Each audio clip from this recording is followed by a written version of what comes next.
దేవుడు ఆ సముద్రం చూసి ఆగొద్దు. వెనక తిరిగి తిరగమాలు ఎవరున్నారు? ఫరో యొక్క శత్రువులు ఉన్నారు. వెనక ముందు గొయ్య వెనక నుయ్యన్నట్లుగా రెండు పక్కలు ఎవరున్నారు? శోధనే ఉన్నది. కానీ ఏ పరిస్థితుల్లోనైనా సరే దేవుణ్ణి వెంబడించడం అనేది మనము ఆపకూడదు. ప్రియులారా, దేవుడు ఏర్పాటు చేసుకున్నాడు, దేవుడు నిన్ను పిలుచుకున్నాడు, దేవుని సంకల్పంలో నీవు ఉన్నావు, దేవుడు నీకు వాగ్దానాలు ఇచ్చాడు, దేవుని దర్శనాలు నీకు ఉన్నవి, దేవుడు ప్రణాళిక నీకు ఉన్నది. కాబట్టి ఆయన దర్శనము, ఆయన ఉద్దేశము, ఆయన ప్రణాళికలు నెరవేర్చబడినట్లుగా మనము దేవుని సన్నిధిలో ఏమవ్వాలంటే ముందుకు సాగాల. దేవునికి స్తోత్రం చెప్పండి. ఇలాగా దేవుడు దావీదుల గురించి ఒక చక్కని మాట రాశాడు. చూడండి, దైవ గ్రంథములో మనం ఒక మాట చూస్తే ఈ రీతిగా దేవుని వాక్యములో రాయబడి ఉన్నది. అపోస్తుల కార్యములు 13వ అధ్యాయములో అపోస్తుల కార్య గ్రంథములో వివరిస్తూ వచ్చాడు. చూడండి ప్రియ దేవుని జనాంగమా, అపోస్తుల కార్య అందరూ దేని 13వ అధ్యాయములో చక్కని విషయాలు మనకి జ్ఞానము కలిగినట్లుగా ఆయన చక్కని విషయాలు మనం చెప్పుకుంటూ వచ్చాడు. దేవుని వాక్యములో అపోస్తుల కార్యములు 13వ అధ్యాయము 22వ వచనంలో మొదటి మాట మనం చదువుకుంటే, లేకపోతే 21లో ఉన్నది. ఆ తర్వాత వారు రాజు కావాలని కోరుకునగా దేవుడు బెన్యామీను గోత్రికులను కీషు కుమారుడైన సౌలును వారికి 40 ఏళ్ల వరకు దయచేసిను.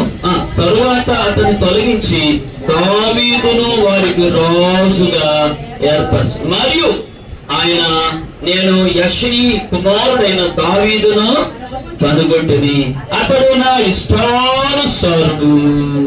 ఇష్టానుసారుడైన మనుషుడు, అతడు నా ఉద్దేశములన్నీ నెరవేర్చిన వాడని చెప్పి అతను గూర్చి సాక్ష్యం ఇచ్చాడు. గట్టిగా తప్పడం కూడా దేవునికి మహిమ చెల్లిద్దాం. గట్టిగా గట్టిగా గట్టిగా గట్టిగా గట్టిగా దేవుడు ఒక టెస్టిమనీ, దేవుడు ఒక సాక్ష్యము, దేవుడు ఒక మాట అంటున్నాడు. దేవుడు 3 మాటలు ఆ భక్తుల గురించి పలికాడు. ఆ యొక్క భక్తుల గురించి 3 మాటలు ఉన్నాయి. ఏమిటి ఆ మాటలు? మొట్టమొదట అన్నాడు, యెషయి కుమారుడైనటువంటి దావీదును నేనేం చేశాను? కనుగొన్నాను. హల్లెలూయా. కనుగొన్నాను, నేను ఏర్పాటు చేసుకున్నాను, కనుగొన్నాను, ఏలికగా హెచ్చించడానికి నేను కనుగొన్నాను, ఏర్పాటు చేసుకున్నాను. ఎందుకు దేవుడు యెషయికి ఎంతమంది పిల్లలంటే 7, మొత్తం 8 మంది అయితే 8 మంది పిల్లల్లో కనుగుంటైనటువంటి చిన్నవాడైనటువంటి ఆఖరివాడైనటువంటి దావీదునే కోరుకోవటానికి గల కారణం ఏంటంటే, దావీదుని గురించి రాశాడు.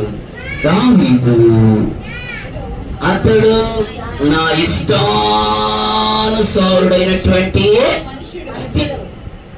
దేవునికి మనం ఇష్టలుగా ఉండాలంట. దేవుడికి దావీదు ఎలాగున్నాడు? ఇష్టం కలిగి ఉన్నాడు. ఇష్టమైనటువంటి కార్యాలు, దేవునికి ఇష్టమైంది ఏదో, దేవునికి నచ్చేదేదో, దేవుడు మెచ్చేదేదో, దేవుడు కోరుకునేదేదో దానినే దావీదు చేశాడు. కానీ దేవునికి నచ్చంది ఏది కూడా చేయలేదు. దేవుని ఇష్టాన్నే నెరవేర్చుకుంటూ వచ్చాడు. కాబట్టి అప్పుడు అందరిలో దేవుని హృదయం చూసినప్పుడు మనుషులు పై రూపాలు చూస్తాడు, దేవుడు అంతరంగాన్ని. దేవుడు అంతరంగంలో దావీదు దేవునికి నచ్చాడు. మనం కూడా దేవునికి నచ్చాల. దేవునికి స్తోత్రం. దేవునికి ఇష్టలుగా మనం ఉండాలంటే మనం ఏం చేయాలా? దేవునికి ఇష్టలుగా మనం ఉండాలంటే మనం ఏం చేయాలమ్మా? దేవుడు మనం మెచ్చాలంటే, ఇష్టలుగా ఉండాలంటే ఏం చేయాలా? ఇష్టకి ఎలా ఉండాం? దేవునికి ఇష్టలుగా మనం ఎలా ఉండగలం? ఎవరు ఆయనకి ఇష్టలు? ప్రియ బైబిల్ చోట ఆయన భక్తులు ఆయనకి శ్రేష్ఠులు, ఇష్ట 14 చోట అంట చదవసులే. ఇంకో చోట ఉన్నది, విశ్వాసము లేకుండా ఆయనకి ఇష్టలయ్యుట అసాధ్యము. ఎవరంటే విశ్వాసముతో బ్రతికేవారు.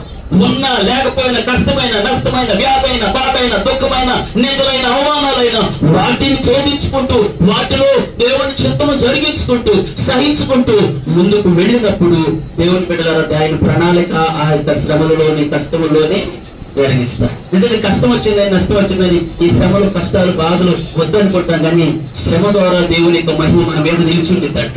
శ్రమ కలగటం మనకు మేలంట, శోధన కలగటం మనకు మేలంట. శ్రమ నాకు మేలు చేసిందంట. ఒక రాజుగారు అంట అడవికి వెళ్ళాడట.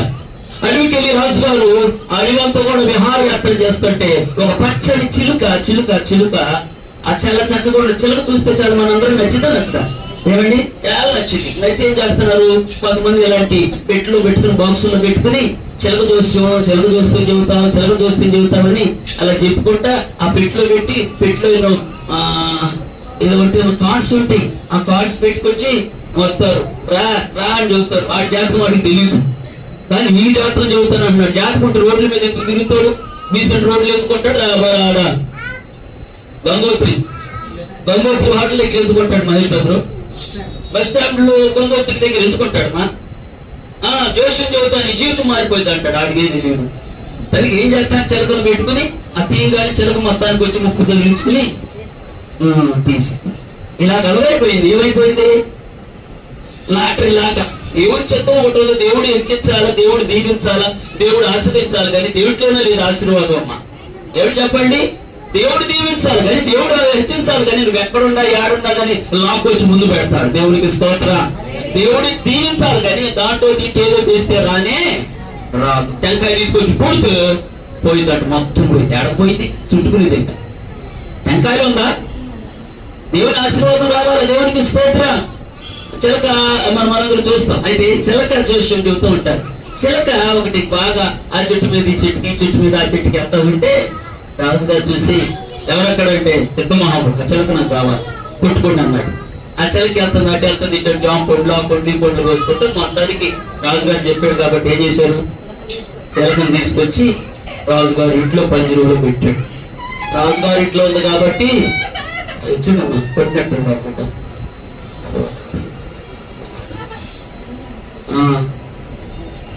చూడలేదు. ఊరుకోమ్మా, సారీ చెప్పు బాబు. కొట్టిన తర్వాత సారీ ఏమంటావు, కొట్టించుకున్నావు బాధపడుతున్నా. సరే, రాజు గారు తీసుకొచ్చిన తర్వాత దాని ఫుడ్ మారిపోయింది, బెడ్ మారిపోయింది, అన్ని మారిపోయింది. ఏ మారిపోయింది, ఇదివరకే ఆ చెట్టు మీదకి వెళ్ళి ఈ చెట్టు మీదకి వెళ్ళి ఏం చేసుకునేది, ఆహారాన్ని ఎత్తుక్కునేదమ్మా. ఎత్తుక్కుని ఆ జామ పండు, యాపిల్ పండు, సపోటా పండు, అన్ని పండ్లే, నారింజ పొలాలు, లేకపోతే ఇప్పుడు వస్తున్న పొలాలు, డ్రాగన్, కివీ ఫ్రూట్స్, వాటి మీద అది తీసుకుంటది. అయితే రాజు గారి దగ్గరికి వచ్చే ఫుడ్ మారిపోయి ఎక్కడికి వెళ్ళట్లేదు. తనున్న దగ్గరికి ఏమొస్తున్నాయి అంటే జీడిపప్పులు, బాదం పప్పులు, పిస్తా పప్పులు, ఎన్ని రకాలైనటువంటి మంచి హెల్దీ ఫుడ్ వచ్చేసేస్తారు. వచ్చి వారం రోజులు తినలోకి చిలక ఏమైపోయిందంటే అన్ని సైజులు మారిపోయినటువంటి. స్తోత్రం, హల్లెలూయా. కడుపు నిండా తిండి, కంటి నిండా నిద్ర, హృదయం నిండా ప్రశాంతత. దేవునికి స్తోత్రం చెబుతాం. హల్లెలూయా. పిల్లరా, ఆ చిలక ఏం చేస్తుందంటే అలా ఉండిపోయి రాజుగారు అంట, అబ్బాయి అలా పెట్టింది ఎగరేంటి చూద్దామని కూర్చుని అలా ఉన్నాడట. ఉంటే చిలక ఎగరట్లా. అంతేనంటారా? మీరు అంత కరెక్ట్ చెప్పింది. అది గంగమారి చెప్పాలి మనకి. హల్లెలూయా. కాబట్టి ఎగరలేకపోతుంది చిలక, రెక్కలు చాచలేకపోతుంది, ఎగరలేకపోతుంది.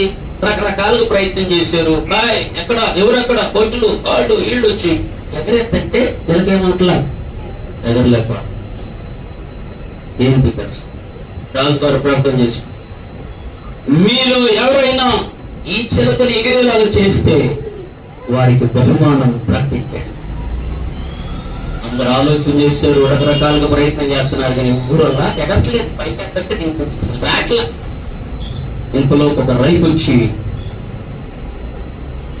ఆ యొక్క చిలకను ఆ చెట్టు మీద పెట్టి ఒక గొడ్డలు తీసుకొచ్చి చిలక ఉన్నటువంటి కొమ్ముని చెప్పండి నరికేసాడు. ఏమైంది, అనుకుంటే ఏమైపోయింది, కాపాడుకోవాలి కాబట్టి ఏమవుతుంది, అమ్మో నేను ఆపదలో ఉన్నాను, ఎక్కడో నీళ్ళల్లో పడిపోతానేమో అనుకుని ఎక్కడ లేని శక్తి తెచ్చుకుని ఎగరటం ప్రారంభించింది. దేవునికి స్తోత్రం, హల్లెలూయా. కాబట్టి మనందరము సేఫ్ జోన్ లో నుండి బయటికి రావాలి. దేవునికి స్తోత్రం. మన సేఫ్ కంటే కూడా శ్రమ అనేది మనకి ఏంటి చెప్పండి, ఆశీర్వాదమ్మా. శ్రమ నొందుట నాకు మేలాయను. శ్రమ కలగక మనకు ఒక మాట చదవండి ప్రియులారా, దేవుని వాక్యం ఒక మాట చదవండి అమ్మా త్వరగా. పరిశుద్ధ గ్రంథమైన బైబిల్లో 119 కీర్తనల చక్కని మాట భక్తులైనటువంటి కీర్తనకారుడు మాట్లాడుతున్నాడు.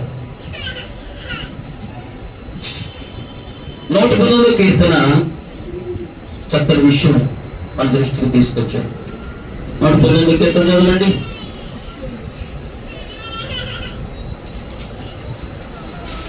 119 కీర్తన 67 వచ్చి చదువుతారు ఒకళ్ళు, లేకపోతే 70 కూడా చదవండి. 70 కూడా చదవండి. నేను నీ కట్టడలో నీ వాక్యమును, నీ గ్రంథాన్ని, నీ మాటలు నేర్చుకున్నట్లు శ్రమ నొంది ఉండుట నాకు మేలు. హల్లెలూయా. దేవుని కట్టడలు నేర్చుకోవటానికి, దేవుని వాక్యము నేర్చుకోవటానికి ప్రియ దేవుని బిడ్డలారా, శ్రమ నొందటము నాకు శ్రమే లేకపోతే దేవుని దగ్గరికి నేను వచ్చేవాడిని. కాబట్టి దేవుని దగ్గర కూర్చోవడానికి ఒక శ్రమ, ఒక శోధన, ఒక ప్రాబ్లం వచ్చినప్పుడు దేవుని సన్నిధిలో కూర్చుని దేవుని ఉద్దేశాలు, దేవుని ఆలోచనలు, దేవుని ప్రణాళికలు, దేవుని చిత్తం అనేది మనం బయలుపరచబడతా ఉండేది. కాబట్టి నేను నీ కట్టడలను నేర్చుకున్నట్లు శ్రమ పొందటము నాకు మేలాయను. దేవునికి స్తోత్రం కలుగును గాక. ఇంకో మాట కూడా చదివి సహాయం చేయండి. ఇదే కీర్తన గ్రంథంలో 67 వచ్చిన చదువుకుందామా. 67 శ్రమ కలుగక మునుపు నేను త్రోవ విడిచితిని, ఇప్పుడు నీ వాక్యమును అనుసరించి నడుచుకొనుచున్నాను. హల్లెలూయా. శ్రమ లేకపోతే, శ్రమ కలగక మునుపు నేను ఎలాగున్నాను? త్రోవ తప్పి తిరుగుతూ ఉన్నాను. ఈ శ్రమ కలిగిన తర్వాత, ఈ శోధన బట్టి ఇప్పుడు నేను ఏం చేస్తున్నానటమా? నీ వాక్య, నీ శ్రమ, ఇప్పుడు శ్రమ కలగక మునుపేమో త్రోవ విడిచాను. ఇప్పుడైతే ఇక్కడ అన్నాడు కదా, శ్రమ కలగక మునుపు నేను త్రోవ విడిచి ఇప్పుడైతే ప్రెసెంట్ నీ వాక్యమును అనుసరించి ఏం చేస్తున్నాను చెప్పండి? నడుచుచూ ఉన్నాను. హల్లెలూయా, హల్లెలూయా. అవును ప్రియ దేవుని బిడ్డలారా, కొన్ని సార్లు మనకు శ్రమ ఏమైందంటే, మేలే. శ్రమలలో మనం ఏం చేయాలంటే దేవుని ఆరాధించి, శ్రమని కృంగిపోకూడదు, అధైర్యపడకూడదు, బాధపడకూడదు, దేవుణ్ణి దూషించకూడదు. శ్రమలలో దేవుణ్ణి ఆరాధించాలా, ప్రార్థించాలా, స్తుతించాలా, గణపరచాలా, దేవుణ్ణి మహిమపరచాలా. అవును, యోబు అలాగ చేసాడు, వెంబడించాడు. ఎప్పుడు? శ్రమ కాలంలో, కష్టకాలంలో, అన్ని నష్టపోతున్నప్పుడు కూడా దేవుడు నష్టాల్లో, శ్రమలలో, కష్టాల్లో దేవుణ్ణి వెంబడించడం, ఆరాధించడం, దేవుణ్ణి విడగొట్టడం అనేది అతని జీవితంలో లేనే లేదు. నేనెల్లప్పుడు యెహోవాను సన్నుతింతును, నిత్యము ఆయన కీర్తి నా నోటనుండు.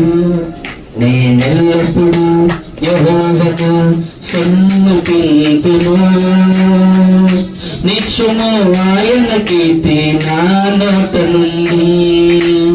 అంతా నా మేలుకి ఆరాధన, అంతా నా మంచికి, మన చిత్తము సైతల మంచిది, మన చిత్తము సైతల మంచిది. ఆరాధన ఆపను, స్తుతించుట మానను, ఆరాధన ఆపను, స్తుతించుట మానను, స్తుతించుట మానను. నేనెల్లప్పుడూ యెహోవాను సన్నుతింతును, నిత్యము ఆయన కీర్తి నా నోటనుండు. ఎల్లప్పుడూ యెహోవాను సన్నుతింతును, నిత్యము ఆయన కీర్తి నా నోటనుండు. అంతా నా మంచి ఆరాధన యేసుకే, అంతా నా తన చిత్తము తల వంచిది, తన చిత్తముకై తల వంచిది. అంతా నా దారికి, అంతా నా దేవుడికి, అంతా నా మంచిది, అంతా నా మంచిది. తన చిత్తమునకు తల వంచిది, తన చిత్తమునకు తల వంచిది. ఆరాధన ఆపను స్తుతించుట మానను, ఆరాధన ఆపను స్తుతించుట మానను, స్తుతించుట మానను. హల్లెలూయా. ఆగవాడుతో అన్ని మనం మంచి కొరకే. కొన్ని సార్లు ఒక కీడు మనకేం కలిగజేసిందంట, మేలు కలిగజేసింది. మనకు అర్థం కాదు కానీ ఒక కీడు మనకేమైతే మేలు అంట. ఒక దినాన బొగ్గు గనుల్లో మరి ఒక అతను పనులు చేస్తూ ఉంటారు. బొగ్గు గనుల గురించి తెలుసుకోవాలంటే మరి ఆనందరావుకులు గారిని అడిగితే తెలిసింది. ఆ బొగ్గు గనుల ప్రాంతంలో వారు మరి అది కూడా వెళ్ళాడు. బెల్లంపల్లి ఇంకోటి ఏదో ఉంది, మళ్ళీ మంచిరాల ఇంకొకటి ఏదో ఉంది, రామగుండం పరిసర ప్రాంతాల్లో బొగ్గు గనులు ఉండే కదా అక్కడుండి. ఆ బొగ్గు గనుల్లోకి వెళ్ళి లోపలికి వెళ్ళి బొగ్గు తీస్తే అది ఇప్పుడు ఎందుకు ఉపయోగిస్తుంది, వరకు ట్రైన్స్ లో దానికి ఉపయోగించేవాడు. ఇప్పుడు ఎలాగో దాన్ని యూజ్ చేస్తున్నారో దానికి ఉన్నది అది తీస్తూ ఉంటారు. బొగ్గు తీయాలంటే చాలా లోపలికి సొరంగంలోనికి వెళ్ళిపోవాలి. ఇలాగ బొగ్గు గనుల్లో ఉద్యోగాలు చేసే చాలా మంది ఉంటే ఒక అతను దేవుని చాలా భక్తి కలిగినటువంటి ఒక విశ్వాసం ఉన్నాడు. ఆయన ప్రతిరోజు ప్రార్థన చేసుకుంటూ ఉంటాడు. ప్రతిరోజు ప్రార్థన చేసుకుని ప్రియులరా దేవుని యొక్క సన్నిధానంలో ప్రార్థన లేకుండా అడుగు ముందుకి వేయడు. ప్రతిరోజు దినదినము ప్రార్థన చేసుకుని బయటకు వెళ్తాడు. అప్పుడే పని ప్రారంభించుకుంటాడు.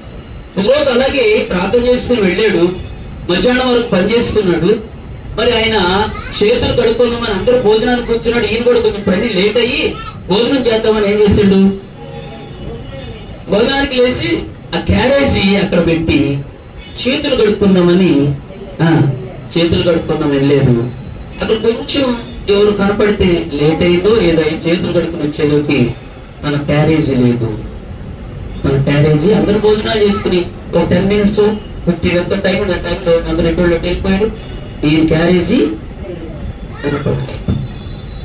ఏమైంది మనకి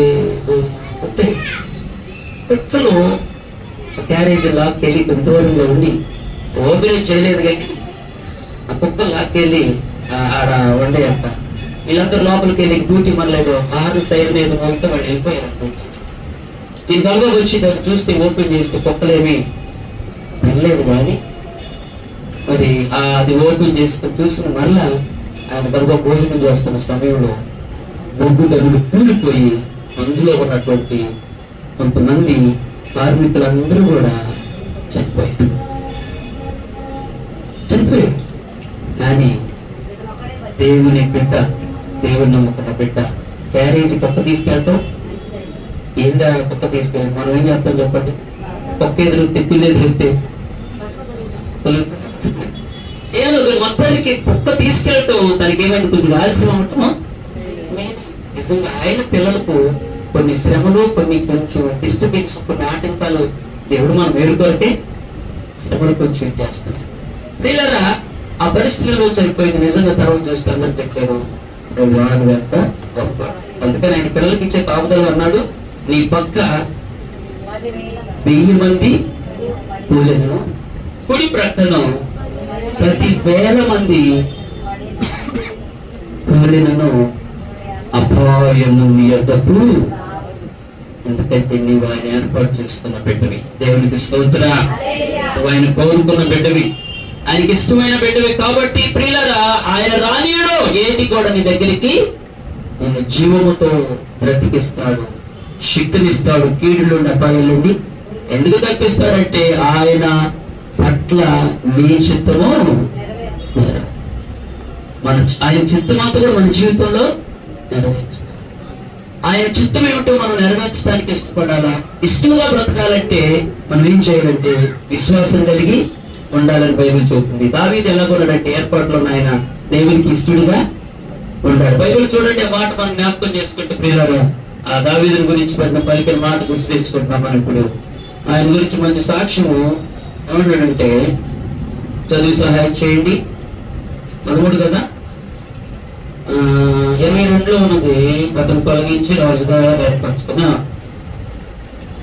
22 తర్వాత అతన్ని తొలగించి దావీదును వారికి రాజుగా ఏర్పరచు, మరియు ఆయన నేను యెషయా కుమారుడైన దావీదును కనుగొంటిని, అతడు నా ఇష్టానుసారుడైన, అది దేవునికి ఇష్టడుగా ఉన్నాడంటే మనం విశ్వాసం కలిగి ఉండాలన్న, విశ్వాసం పొందుతాం. విశ్వాసం ఎలా వచ్చింది?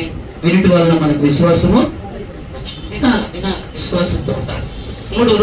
మూడో మాట చూస్తే, నా ఉద్దేశాలన్నీ, అదమ్మ దేవుని ఉద్దేశాలు ఏం చేశాడు?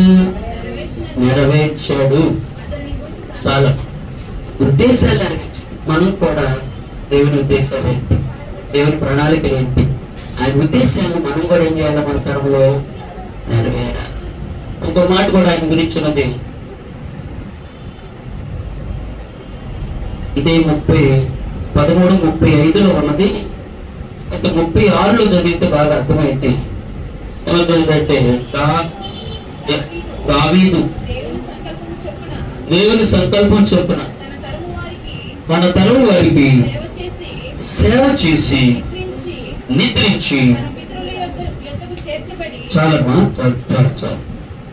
దావీదు ఏం చేశాడంటే దేవుని సంకల్పము చొప్పున మన తరం వారికి ఏం చేశాడు?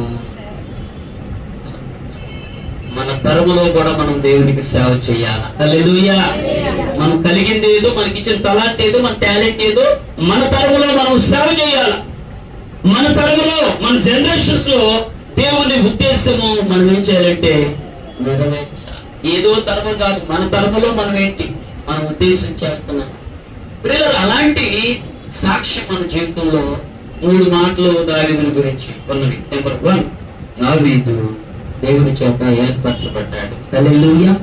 రెండవది, దావీదు దేవుని ఇష్టానుసారం. మూడవది, దావీదు ఉద్దేశములన్నీ నెరవేర్చాడు. నాలుగవది, తన తరం వారికి, తన జనరేషన్ వారికి ఏం చేశాడు? దేవుని యొక్క సేవ. నీవు నేను నీ పనులే కాదు, కానీ దేవుని సేవా బాధ్యతలు కూడా మనం ఏం చేయాలి? నెరవేర్చాలి. కానీ మనం చాలాసార్లు మన పనులకే పరిమితం అయ్యామని దేవుని సేవ చేయటానికి ఎలా ఉంటుంది? దేవుని మాట ఒక మాట చూడండి. ఫిలిప్పీ పత్రికలో ఒక మాటలోనికి రండి. ఫిలిప్పీలకు రాసిన పత్రిక 2వ అధ్యాయంలో ప్రభు చెప్పిన మాట మనం జ్ఞాపకం చేసుకున్నాం.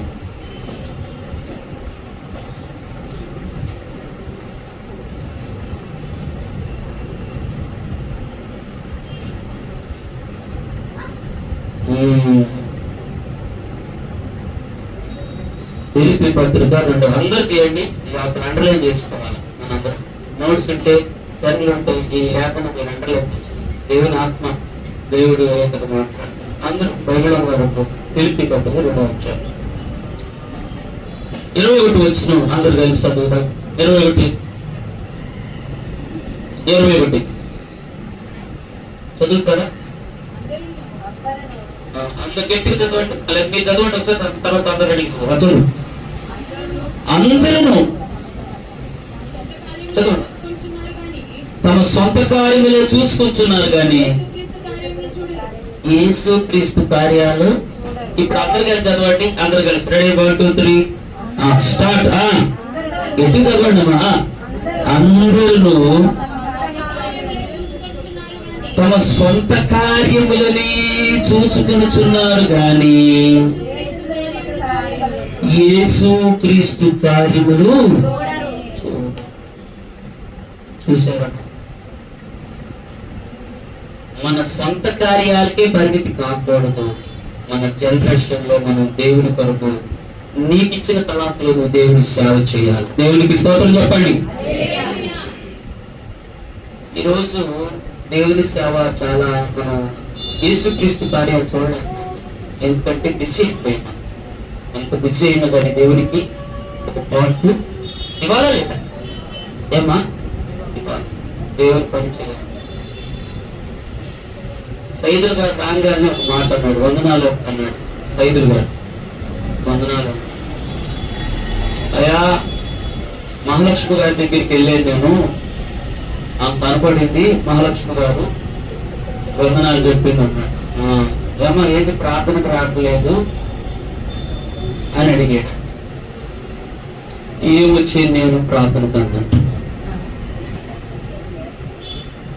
ఏమొచ్చేది నా కళ్ళుకి ఆపరేషన్ చేసుకుని 2 నెలలు అవుతుంటే సంఘస్థులు ఎవరైనా వచ్చారో చేసారో పలకరి మీద ప్రార్థన ఏమందంట. ఆల్రెడీ సముద్రంలో కాకుండా కాలువల్లో నదుల్లో ఇట్లా ఇప్పుడు వాళ్ళు చేపలు పడుతుంది ఎక్కడ కుక్కల్లో పట్టే వాళ్ళు ఎక్కువయ్యారు. చేపలు ఏడబడుతున్నారు, చేపలు ఏడబడతారు. కృష్ణా నదిలోనూ గోదావరిలోనూ నదుల్లో కాలువల్లో గొట్టల్లో పడుతున్నారు.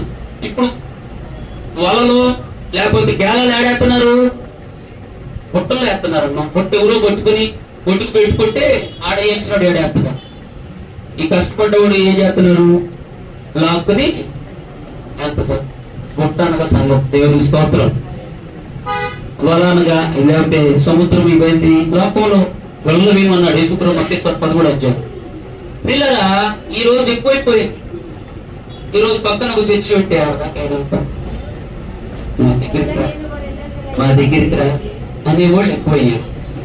నేను మొన్న నెల క్రితం వెళ్ళి ప్రార్థన చేస్తే మా కూతురు దగ్గర వచ్చాను, అదే నేను చెప్పింది, ప్రేర్ చేసి వచ్చాను. ఇంతలోకి సైదుల్ గారు అప్పుడు ఎవరు రాలేదు, ప్రార్థన చేయలేదు.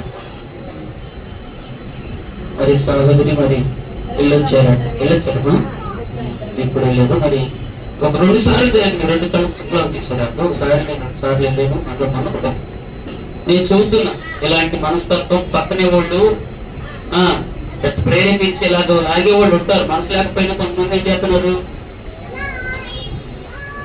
నేను చెబుతున్నమ్మా, కొంతమంది సిస్టర్స్ బయలుదేరండమ్మా, వెళ్ళండమ్మా, ప్రదర్శనానికి వెళ్ళాలి, కొంతమంది వెళ్ళండమ్మా దొరుకుతున్నా అంటే మన ఊళ్ళో ఆడ తీసేయండి, కదలండమ్మా. అందులో కూడా ఖాళీ కాబట్టి గంట మన వాళ్ళు ఎక్కువ బాగా అన్నప్పుడు 2 మన సహోదరులు బయలుదేరి మీరు వెళ్ళి నువ్వు ఎక్కడో బాగుంటావు ఏంటి అంటే వాళ్ళ కోరటుగా ఉండిద్దా లేదా? దేవుని స్తోత్రం. ఇది కూడా దేవుని సేవ కదా, దేవుని స్తోత్రం. ఒక రోగి దగ్గరికి వెళ్ళి, యేసుప్రభు నేను రోగి కాబట్టి మీరు చూడరాలేదు, నేను వస్త్రహీనుడు కొట్టిని నాకు వస్త్రాలు, నేను సరసాలు కొట్టిని నన్ను చూడ. ఎవరు ప్రభు నువ్వు ఎప్పుడు ఉన్నావు సరసాలు, నీకెప్పుడు ఆకలి అయితే, నీకు వాళ్ళు ఎప్పుడు వస్త్రాలు లేవు ఏంటి ప్రభు అంటే అప్పుడు అంటున్నాడు, ఈ మిక్కిలి అంకులలో ఎవరికైనా ఆహారం లేని వాడికి ఆహారం ఇస్తే నాకు ఇచ్చినట్టే, మరి వస్త్రం లేనివాడికి ఒక వస్త్రం ఇస్తే నాకు ఇచ్చినట్టే, దిక్కులేని వాడి దగ్గరికి వెళ్ళి పరామర్శిస్తే నాకు ఇచ్చినట్టే. పిల్లరా, దేవుని కార్యాలు మనం చూడాలా. దేవునికి స్తోత్రం. దేవుని పనిలో కూడా మీరు కొంచెం సంఘ విషయాల్లో కొంచెం పాల్గొనండి. దేవుని కొరకు సేవ చేయాలి, ఆ తర్వాత సేవ చేయాలి. సొంత కార్యాలే కాదు, దేవుని కార్యాలు మనం చూసేవారుగా ఉందముగాక. హల్లెలూయా. నేను ప్రార్థన చేస్తున్నాను. కొంతమంది నేను ప్రార్థన చేసి కొన్ని ప్రాంతానికి వెళ్ళి ప్రార్థన చేసి వెళ్ళండి. మన బాగున్నాడు, కొంతమంది సిస్టర్స్ 2-3 వెళ్ళి ప్రార్థన చేసేస్తే బాగుండి అమ్మ బాగున్నాడు వెళ్ళి ప్రార్థన చేసి చెబుతాను, గుర్తుపెట్టుకొని వెళ్ళండి. దేవుని కార్యాలు చూడాలి. యేసుక్రీస్తు పనులు కూడా ముందుకు సాగా అన్నాడు. అందులో సొంత కార్యాలే కాదు, దేవుని కార్యాలు. దేవుని కార్యం చూడాలి. దేవుని పని కూడా మనం చేస్తే అది మనకు ఎంతో. ఆ తరములో దావీదు దేవుని పరిచర్య, దేవుని సేవ, దేవుని పని గొప్పగా చేసి మన ఉద్దేశాలన్నీ ఈ రోజు మనల్ని కూడా దేవుడు పిలుచుకుంది. ఎందుకంటే ఈ 4 పనులు ఏర్పాటు చేసుకున్న వాని యొక్క ఉద్దేశము నెరవేర్చాలి. ఈ లోకంలో ఎప్పుడు కూడా ఆయనకి ఇష్టంగానే ఆయన మంచి సాక్ష్యం మన గురించి ఆ తరములో మనం పరిచర్య చేసేవారిగా ఉండాలి. దేవునికి స్తోత్రం. అప్పుడు దేవుడు అంటాడు, బలా నమ్మకమైన నా దాసుడా, నమ్మకమైన నా దాసుడాలా, ఇదిగో లోకం మొదలుకొని మీ కొరకు సిద్ధపరిచిన పరలోక రాజ్యాన్ని స్వతంత్రించుకోండి అని పరలోకంలో నుండి మనకు పిలుపును దేవుడు ఇస్తాడు. దేవుని నామానికి స్తోత్రం కలుగును గాక. మరి ఆ రీతిగా మనము దేవుని ఏర్పాటు చేసుకున్న వారి ఉద్దేశాలు, సంకల్పాలు నెరవేర్చి ఇష్టలుగా ఉండి దేవుని చిత్తానుసారంగా మనం ముందుకు సాగుతాం. అలాంటి కృప మనందరి పరిశుద్ధాత్మ దేవుడి నుంచి ముందుకు నడిపించును గాక. ఇలాగా మంచిది. ఇంతటితో దేవుని వాక్యం ముగించిన తర్వాత ఒక ప్రకటన మీకు తెలియపరచాలి. ఆ తర్వాత 10 మనము